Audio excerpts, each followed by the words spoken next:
প্রিয়তমসু সুকান্ত ভট্টাচার্য, কণ্ঠে বিপুল মৈত্র।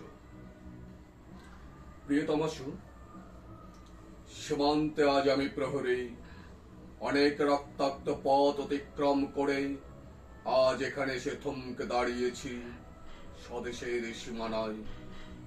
ধূসর তিউনিসিয়া থেকে স্নিগ্ধ ইতালি থেকে ছুটে গেছে বিপ্লবী ফ্রান্সে, নক্ষত্র নিয়ন্ত্রিত নিয়তির মতো দুর্নিবার অপরাহত রাইফেল হাতে ফ্রান্স থেকে প্রতিবেশী বার্মাতেও। আজ দেহে আমার সৈনিকের কড়া পোশাক, হাতে এখনো দুর্জয় রাইফেল, রক্তে রক্তে তরঙ্গিত জয়ের আর শক্তির দুর্বহ দম্ভ। আজ এখন সীমান্তের প্রহরী আমি। আজ নিরাকাশ আমাকে পাঠিয়েছে নিমন্ত্রণ, স্বদেশের হাওয়া বয়ে এনেছে অনুরোধ, চোখের সামনে খুলে ধরেছে সবুজ চিঠি। কিছুতেই বুঝি না কি করে এড়াবো তাকে, কি করে এড়াবো এই সৈনিকের কড়া পোশাক। যুদ্ধ শেষ, মাঠে মাঠে প্রসারিত শান্তি, চোখে এসে লাগছে তারই শীতল হাওয়া। প্রতি মুহূর্তে স্লথ হয়ে আসে হাতের রাইফেল, গা থেকে খসে পড়তে চাই কড়া পোশাক। রাত্রে চাঁদ ওঠে, আমার চোখে ঘুম নেই।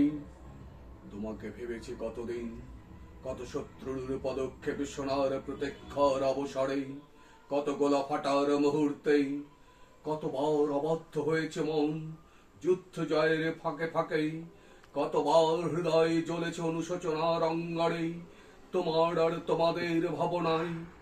তোমাকে ফেলে এসেছি দারিদ্র্যের মধ্যে, ছুড়ে দিয়েছি দুর্ভিক্ষের আগুনে, ঝড়ে আর বন্যায় মারিয়ার মারকের দুঃসহাগতেই বারবার বিপন্ন হয়েছে তোমাদের অস্তিত্ব। আর আমি ছুটে গেছি এক যুদ্ধক্ষেত্র থেকে আরেক যুদ্ধক্ষেত্রে, জানি না আজও আছো কি নেই, দুর্ভিক্ষে ফাঁকার বন্যায় তলিয়ে গেছে কিনা বিটে, জানি না তাও। তবু লিখছি তোমাকে আজ, লিখছি আত্মম্ভর আশায়।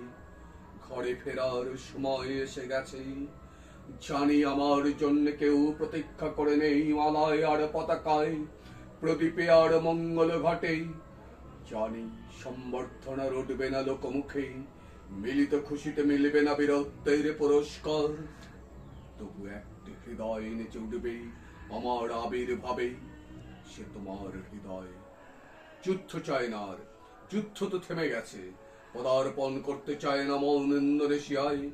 আর সামনে নয়, এবার পেছন ফেরার পালা। পরের জন্য যুদ্ধ করেছি অনেক, এবার যুদ্ধ তোমার আর আমার জন্য।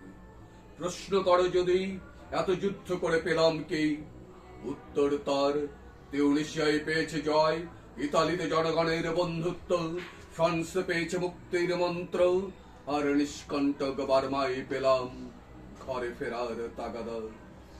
আমি যেন সেই বাতিওয়ালা, যে সন্ধ্যায় রাজ পথে পথে বাতি জ্বালিয়ে ফেরে, অথচ নিজের ঘরে নেই বাতি জ্বালার সামর্থ্য। নিজের ঘরেই জমে থাকে দুঃসহ অন্ধকার।